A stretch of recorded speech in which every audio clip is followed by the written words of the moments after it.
द्रौपदी अपने पांचों पतियों में से सबसे अधिक अर्जुन को चाहती थीं। ये तो हम सब जानते हैं, परंतु क्या आप जानते हैं पांडवों में से सबसे अधिक कौन चाहता था द्रौपदी को? भीम। जी हाँ, भीम द्रौपदी को सबसे अधिक प्रेम करते थे और यही वजह है कि द्रौपदी ने अपने प्राण भी त्यागे थे, वो स्वर्ग नहीं पहुंची थी। बताया जाता है कि पांचों पांडव जो परीक्षित को राजपाट सौंपकर स्वर्ग की यात्रा पर निकले, तो यात्रा के दौरान पांडव बद्रीनाथ पहुंचे और वहां से आगे बढ़े तो सरस्वती नदी के उद्गम स्थल पर नदी को पार करना द्रौपदी के लिए बड़ा कष्टकर हो गया। वो बहुत थक चुकी थीं और ऐसे समय में भीम ने एक बड़ी सी चट्टान उठाकर नदी के बीच में डाल दी। तब द्रौपदी ने इस चट्टान पर चलकर सरस्वती नदी को पार किया।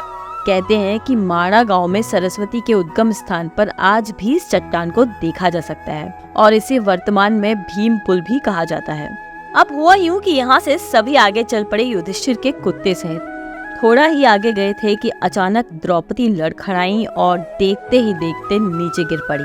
उन्हें देखकर भीम तो जैसे सदमे में आ गए। उन्होंने तुरंत युधिष्ठिर से पूछा कि द्रौपदी ने तो कभी कोई पाप नहीं किया था, तो फिर वो क्यों स्वर्ग नहीं जा रही हमारे साथ? तब युधिष्ठिर ने कहा कि एक पाप किया था द्रौपदी ने। वो हम सब के साथ पक्षपातपूर्ण व्यवहार करती थी। वो हम सब में से अर्जुन को सबसे अधिक प्रेम करती थी और आज यही वजह है कि हमारे साथ वो स्वर्ग नहीं जा रही हैं। और ये कहते हुए युधिष्ठिर बिना द्रौपदी को देखे हुए आगे बढ़ गए थे।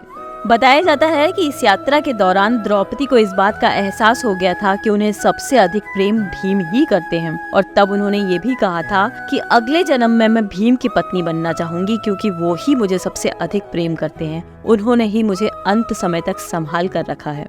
अब पांडव थोड़ा ही आगे बढ़े थे कि आगे जाकर सहदेव भी अचानक नीचे गिर पड़ा। तब भीम ने पूछा अपने युधिष्ठिर भैया से कि सहदेव क्यों गिरा, इसकी क्या गलती है? तब युधिष्ठिर ने कहा कि सहदेव किसी को अपने जैसा विद्वान नहीं समझता था, इसी दोष के कारण वो नीचे गिरा है। चारों आगे बढ़े और थोड़ी ही दूर जाकर नकुल भी नीचे गिर पड़े। अब भीम ने युधिष्ठिर से पूछा कि नकुल ने क्या गलती करी थी, ये क्यों नीचे गिर पड़ा?